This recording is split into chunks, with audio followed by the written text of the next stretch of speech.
I remember talking to a very, very experienced psychedelic therapy facilitator who's been doing it for many decades, thousands and thousands of different people in sessions.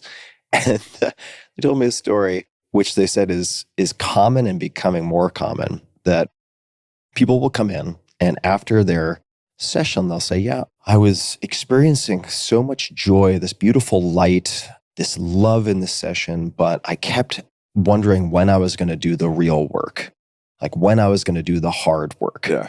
And the way the facilitator explained it was, in a sense, more and more so, she's running into people who are in pursuit of this durable contentment, satisfaction, joy. But when they experience it in these sessions, they're like, yeah, I'll get this out of the way so I can do the hard work to reach the joy. But they're just pushing aside all the joy as they continue their endless seeking. They're just not going to take yes for an answer. Right. So I'm wondering how you learn to take yes as an answer. It's not easy because when you're a chronic seeker, there's always something more. Right. There's always something new. And you can't be there yet. The answer to this actually comes, 2 of my kids are Marines. Mm-hmm. And so I have 1 enlisted Marine, I have 1 officer in the Marine Corps.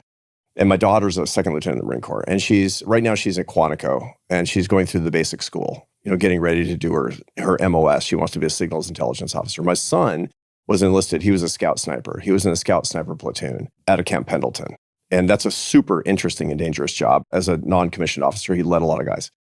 What they train Marines to do in leadership is to get to 80% knowledge and then choose and stop looking. Mm-hmm. Now, that's really, really important because you're going to be paralyzed if you're trying to get to 100% knowledge. You're never going to have complete information. Which is what the pure seeker mentality does. If you want to seek and get higher presence, you need to go to 80%. Mm-hmm. And now, how do you get to 80%? You get to 80% by saying, I'm pretty sure this is right.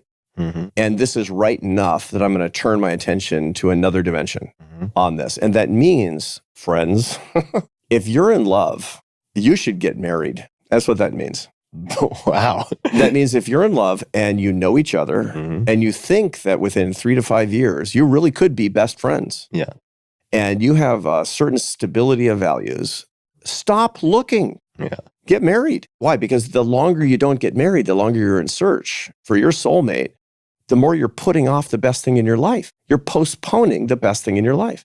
Marriage is the best thing in life for most people. I mean, a bad marriage is the worst thing in life, right? But for most people, this is and for men and women, all this fiction about the fact that marriage is good for men but bad for women is all nonsense. Brad Wilcox's research at Virginia is completely clear on this. It's better for everybody.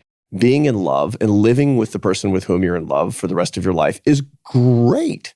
But you're not going to get that if you're trying to get to 99% awareness. Mm-hmm. If you're going to search all the way to the point, because you'll never get that. You're going to have an argument. You're going to have a disagreement. You're going to have doubts. You're going to digest something in a weird way and think, maybe I'm not in love.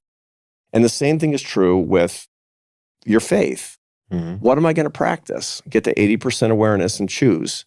And then decide that that's what you're actually going to do. Use the Marine rule of leadership. And then the search can actually lead to presence. This is all interesting terrain, which is why I was looking forward to this conversation. It's a lot. It's a lot. And of course, as I said before we started recording, I was like, we're not going to suffer from a lack of topics to talk about. I want to come back to the coherence, purpose, significance, macronutrients of meaning for a moment. Just in quick review, coherence. Why do things happen in my life, right? Having a story for that you commit to in a sense.